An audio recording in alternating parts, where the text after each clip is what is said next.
శ్రీ సరస్వతి నమ శ్రీ గురుభ్యో నమ. భక్తులారా, రామాయణంలో విశేషాలు చెప్పుకున్నాం. ఇందులో భాగంగా మనం నిన్నటి వరకు బాలకాండని 63 భాగాలుగా చెప్పుకున్నాం. ఈరోజున 64వ భాగం చెప్పుకున్నాం. చెప్పుకునే ముందు వాల్మీకి మహర్షిని ప్రార్థన చేసుకుందాం. కూజంతం రామరామేతి మధురం మధురాక్షరం ఆరుహ్య కవితాశాఖం వందే వాల్మీకి కోకిలం. మొదలుపెట్టి రామకృష్ణ హారతి. అంజనానందనం వీరంజానకి సుఖనాశనం కపీశమక్షం తారమందే లంకావహ్యం సమర్థగురు సాయినాథ్ మహారాజుకి జై.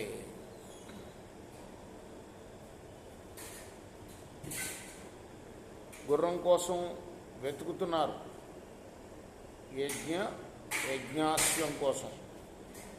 అశ్వమేధయాగంలో దొంగిలించాడు ఇంద్రుడు. ఎవరు? సగరుడు చేసే యజ్ఞంలో. దానికోసం వెతుకుతున్నారు. చివరికి అది ఒక ముని, కపిల ముని దగ్గర కనపడింది. మరి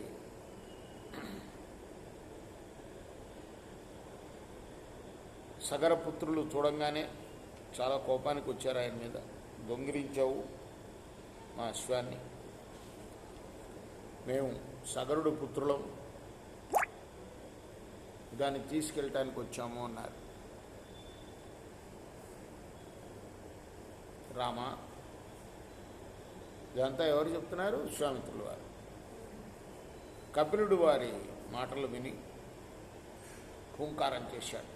దొంగిలించావు అని అన్నారు కదా, అందుకోసం అంతటి మునిమి. అప్పుడు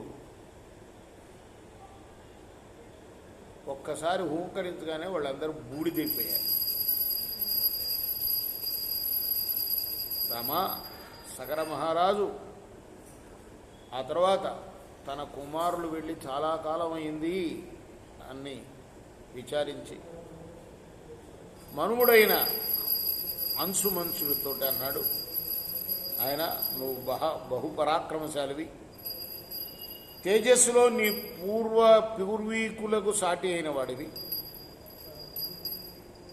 మరి నీ పినతండ్రులు ఎక్కడికి వెళ్ళారు?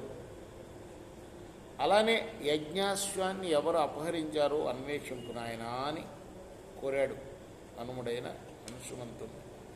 రేపు మనం మరొక భాగంలో విశేషాలు చెప్పుకుందాం. కృష్ణార్పణమస్తు. సాయి కృష్ణ. श्री सच्चिदानंद सद्गुरु साईनाथ महाराज की जय. जय गौर हरती सद्गुरुनाथ देव साईनाथ. पांच भौतिक तत्वमुला ने हारतलिप्तमुरा निर्गुणम